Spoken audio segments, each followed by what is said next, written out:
Thanks very much for coming in to speak to us. So first of all, the implications of the new 50% tax rate. Well, it's a package of measures. Anyone over earning over 150,000 will pay tax at 50%, plus anyone earning over 100,000 loses their tax-free personal allowances, plus anyone earning over 150,000, it's not going to be worth their while to put money away in pension schemes in the future. So all of those together, that's because there's a lower rate of tax relief for people putting money into pension schemes. So all of those together are making it more expensive for people to be living here and working in the UK. And so what are people then doing to protect themselves from the new tax rate to limit its impact? Well, we're still at very early days, of course. Today is the first day of the 50% rate. There are a whole lot of people looking at whether they should be moving abroad or not.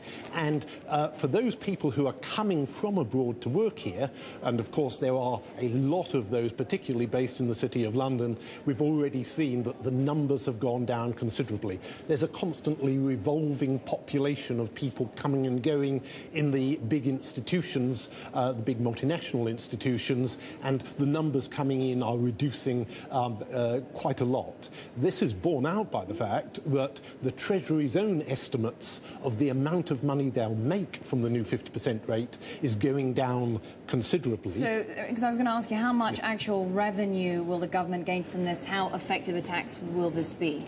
When it was first introduced about a year ago, the estimate of how much tax it would raise was the equivalent to about half a p on basic rate income tax. In other words, fairly much a drop in the ocean compared to the total deficit that we have. The Treasury have halved that estimate, and many people from outside are saying that it will probably be about a zero-sum gain, net-net. Obviously, those people who are here in the UK will be paying more tax. 50% is bigger than 40%, but that will be offset by the people who aren't here and who won't even be paying 40% tax in future. What about the basic argument, though, that the people who earn the most should pay the most? It's a perfectly reasonable argument for one party to make, another party to decide whether it agrees with it or not. In fact, in the current circumstances, both parties seem to be saying that the 50% rate should last for about one parliament, the next 4 or 5 years. Whether you think that's a good thing or not, what we can say is that it does appear to be driving away people, and with it, driving away business that they are doing. So the amount of international activity being carried on is reducing as well. So from what you're saying, this is making London a less attractive place to do business. But I mean, what is the government supposed to do? What do they need to do to bring down the mounting budget deficit, which is arguably quite a big threat to the health of the economy right now and indeed the recovery?